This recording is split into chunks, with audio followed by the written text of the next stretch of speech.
Now, for opposition, I would request Mr. Akshay Kumar Jha to brief in 2 minutes. Thank you speaker ma'am. 2047 के विकसित भारत की परिकल्पना करते हुए हम पश्चिमी द्वार से बाहर निकल रहे थे, तभी पूर्वी द्वार में डॉक्टर एपीजे अब्दुल कलाम ने कहा कि अरे मेरे विकसित भारत 2020 की परिकल्पना को तो एनालिसिस करते जाओ। माननीय महोदय, मैं कहना चाहूंगा कि 2047 में विकसित भारत बाद में बना लीजिएगा, पहले एपीजे अब्दुल कलाम के सपनों का 2020 का भारत कहां गया उसको तो एक बार एनालिसिस कर लीजिए। और मैं मानता हूं कि उसके एनालिसिस के पश्चात जो आपके पास जो रिजल्ट आएगा, जो परिणाम आएगा, वो 2047 के विकसित भारत की परिकल्पना को पूर्ण करने में कहीं ना कहीं बेहतर साबित होगा। मैं उस क्षेत्र से आता हूं जो बिहार को 2 भाग में बांटती है, एक नॉर्थ बिहार, एक साउथ बिहार। हमारा मिथिला का रीजन 6 महीने बाढ़ के पानी से ग्रसित रहता है। जब मैं राज्य सरकार से पूछता हूं तो कहती है कि विदेश का मामला है भैया, नेपाल पानी छोड़ देता है, मैं क्या करूं, उधर से चैना डैम बना देता है। अब तो राज्य में भी सरकार आपकी है, केंद्र में भी आपकी है, तो प्रभु कृपया कुछ तो मदद कीजिए। दूसरी बात, कोसी का संसद में कह दिया गया कि ड्रेस कोड ये होना चाहिए। अरे मैं बाढ़ के उस इलाके से आता हूं जहां आधा धोती पहन के संसद तक आना पड़ता है, न सड़क है न कुछ है, तो कैसे आऊंगा।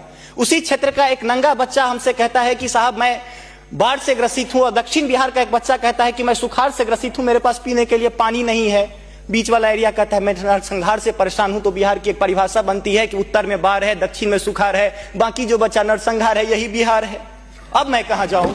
तीसरी बात में आता हूं कि आपने तो राम जी को अयोध्या में लाकर स्थापित कर दिया, जरा उनके ससुराल मिथिला पर भी ध्यान दीजिए। माँ सीता कब कब अग्नि परीक्षा देगी, उनके पुत्र हम कब कब अग्नि परीक्षा देते रहेंगे, हम पर भी तो थोड़ा ध्यान दीजिए प्रभु। बाढ़ का पानी जब हमारे बिहार से निकलता है तो लगे लगे बंगाल चला जाता है, और जो भी हमारे पास रोजी रोटी रहती है खत्म हो जाती है। तो मेरी पत्नी भी कहती है कि लागल लागल सजन धक्का सलम कलकत्ता चलिए। अब कितना आगे जाए।